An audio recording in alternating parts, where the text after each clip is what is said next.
있어요. 한민수 위원님 질의해 주십시오. 요거는 저기 제 질의 시간 좀 빼주세요. 왜냐하면 예시를 하나 드리려고. 예, 빼주세요. 경주 엑스포 관계자 보도된 거니까 아실 겁니다. 찾으실 때 참고하시라고. 지난 2022년 대선을 앞두고 물음표 뉴스타파가 전 언론노조 위원장이었던 신학림 씨로부터 일방적으로 전달받은 당시 윤석열 후보와 관련된 가짜 뉴스를 마치 사실인 양 보도한 데 대해 방심위가 제대로 된 심의를 해주시길 바랍니다. 수련원 광사. 지난 지상파 MBC 2022년 3월 7일 저녁 8시 뉴스데스크에서는 대선을 앞두고 물음표 뉴스타파는 전 언론노조 위원장이었던 신학민 씨로부터 일방적으로 전달받은 당시 윤석열 후보와 관련된 가짜뉴스를 마치 사실인 양 보도한 것에 대하여 이거는 복부십니다. 다 찾아오셔야 돼요. 이거는. 네, 질의. 예. 예, 서울 강북을 국회의원 한민수입니다. 우리 김영대 네, 잠깐만 이현주 사무총장님이 그래도 네. 가장 여기서 총괄이시니까 좀 묻겠습니다. 그러니까 24년 7월 8일 날 판단하기 어렵다. 그렇죠? 그리고 류일임 위원장이 주장한 민원인 개인정보 유출에 대해서는 서울경찰청 이첩을 결정했고요. 맞죠? 어디가 주체가 누굽니까? 권익위가 결정한 거 아닙니까? 아 그러니까요. 예, 권익위와 관련한 사안은 제가 답변할 수가 없죠. 좋아요. 그러면 우리 김정대 과장님 다시 묻겠습니다. 자 그러면 지금 현재 우리 탁동삼 팀장님 신분은 어떻게 됩니까? 권익위에서 판단하는. 그 그러니까 내용은 왜 예, 묻냐면요. 예. 아까 말씀 중에 얼핏 들으면 공익 신고자인 것 같기도 하고 또 아닌 것 같기도 하고 그래서 물어보는 거예요. 정확하게 좀 알려고.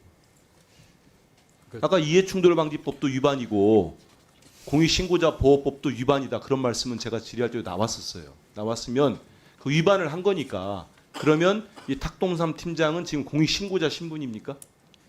위원님 그 부분에 대해서 대단히 죄송한데요. 저희 부서에서 처리한 것은 피신고자의 이해충돌 방지법 위반 행위 의혹에 대해서 신고를 해가지고 처리를 한 내용이어서 지금 그 신고자분 총괄과장님은 거기에 대한 답변을 못 하시는 거죠? 예 다른 그 지금 현재 그런 그럼 뭐 나오신 신고자 분 보호 중에 이런 여기에 거 대해서 답변할 수 있는 분이 있습니까? 지금 공익신고자 홍영철 신고자 보호과장님이 가능합니까? 예, 한 달 됐다고 하시지만 그래도 지금 탁동삼 법적으로 팀장. 말씀드리겠습니다. 신고자분들께서는 이해충돌 방지법 위반 의혹에 대해서 신고하신 신고자고요. 예. 다만 공익신고자 보호법에서는 이 공익침해행위 대상 법률에 이해충돌 방지법이 대상이 포함이 되지 않습니다. 그래서 그러면 정확하게 그렇지만 지금, 예. 그렇지만 공신법에서는 이해충돌 방지법 위반을 하신 분들에 대해서 그 공익신고자 보호법에 그것을 준용을 해서 보호를 하고 있기 때문에 저희 보호 신청을 하신 신고자분은 맞고요. 예. 다만 법상에서 신청을 했고 예, 지금 예. 단계는 그러면 법상으로 보호가 되고 있어요, 아니면 안 되고 있어요? 이제 보호를 신청을 하셨고 거기에 예. 대해서 이제 저희가 신청을 언제 했습니까?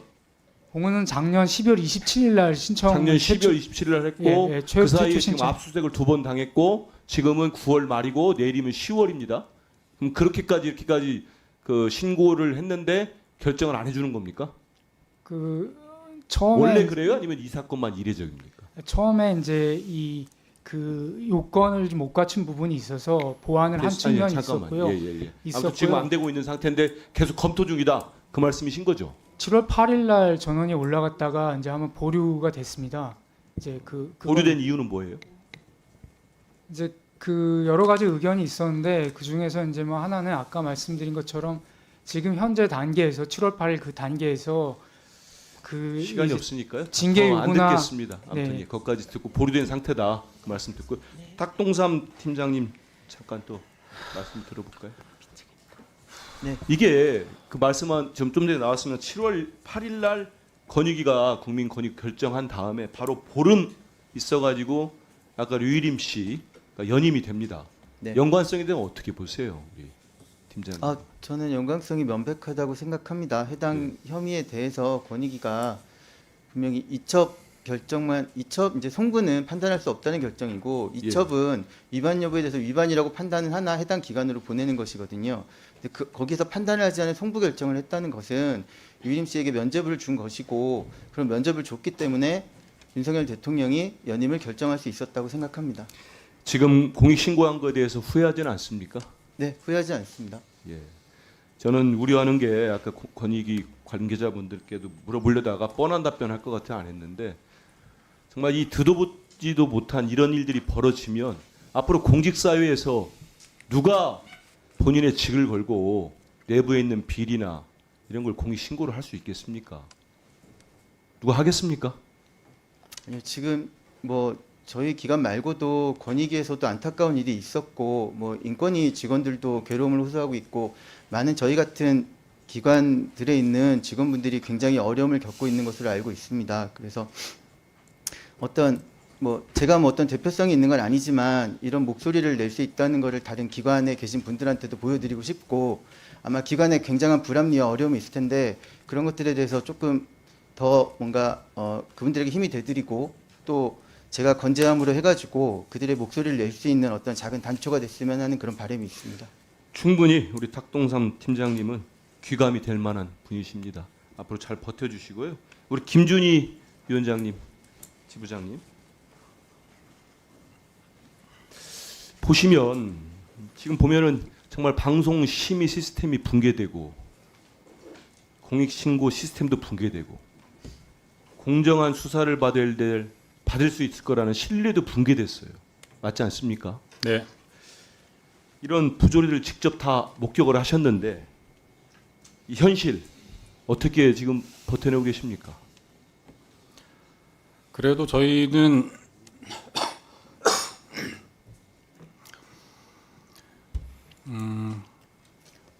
법과 원칙을 뭐 입버릇처럼 말씀하시는 분들이 아주 많은데 정작 법과 원칙을 들이대야 될 순간에는 법과 원칙은 사라지고 오로지 권력의 눈치만 보는 그런 분들이 아주 많다고 생각을 해요. 오늘 여기 나오신 분들 중에도 많다고 생각을 합니다. 하지만 저희가 그래도 후회하지 않고 공신고한 것이 떳떳하고 자랑스럽고 당당한 이유는 전혀 어렵지 않은 이것이 옳은 일인가 옳지 않은 일인가에 대한 판단은 전혀 어렵지 않기 때문이었고요. 거기에서 이것저것 재지 않고 권익위원회라고 하는 보장된 제도를 통해서 문제를 해결하려고 했기 때문입니다. 앞으로 무슨 일이 어떻게 펼쳐질지 아직 알 수 없지만 저희는 후회하지 않고 언젠가는 진실은 밝혀질 거라고 믿습니다. 조금 예, 2분 더 드리세요.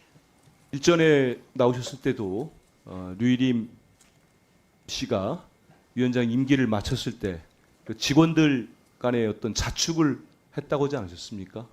네, 그리고 그렇습니다. 다시 지금 거의 뭐 탈법적으로 다시 연임이 된 건데 지금 내부에서 우리 직원들 분위기가 어떻습니까? 류일임 씨를 위원장으로 인정하지 않는다라는 아주 강력한 공감대가 여전히 형성되어 있고요. 예. 7월 말에 그 이제 도둑 호선을 통해서 연임을 결정한 직후에 노조가 설문조사를 했을 때 전 직원의 과반수가 응답을 했고 응답자의 전원이 류일임 씨를 위원장으로 인정하지 않는다라고 응답했습니다. 그 이후 뭐 법적이나 뭐 행정적 처분을 신청한 건 있습니까? 류일임 위원장에 대해서? 노조가 한 건 없고요. 기존에 뭐 언론 노조 등 4개 단체가 고발을 2건 한 일이 있었고 제가 알기로는 내일도 시민단체 2곳에서 내일이 아니라 모레 류일임 씨를 업무방해 혐의로 고발한다고 저 들었습니다. 문제는 그런 고발이 되더라도 수사가 전혀 이 정권 하에서 이루어지지 않고 있다는 점 아니겠습니까? 이루어지지 않았고 앞으로도 기대가 되지 않습니다. 그런데 좀 전에 말씀하신 것처럼 이 공직사회에서 도저히 있을 수 없는 이런 무도한 일이 신고를 한 사람을 압수수색을 하고 처벌을 받을 사람은 수사를 받지 않는 이런 상황이 벌어지고 있습니다만 조금만 버티십시오. 3년이 남지 않았고 뭐 그 5년 권력 대단하다고 뭐가 대단하다고 이렇게 겁없이 행동하겠습니까? 이거 제 얘기입니다마는 앞서서 윤석열 대통령이 후보 때 한 얘기입니다. 조금만 버티시면 정의가 살아있다는 게 보여지지 않을까 싶고요. 오늘 하신 말씀들 가지고 방심위 위원장 그날은 못 나오지 꼭 나올 테니까 그걸 토대로 따박따박 질의하고 답변 받아내겠습니다. 수고하셨습니다. 네, 김무영 위원님 질의해 주십시오. 김흥수 증인님 나와주시고요.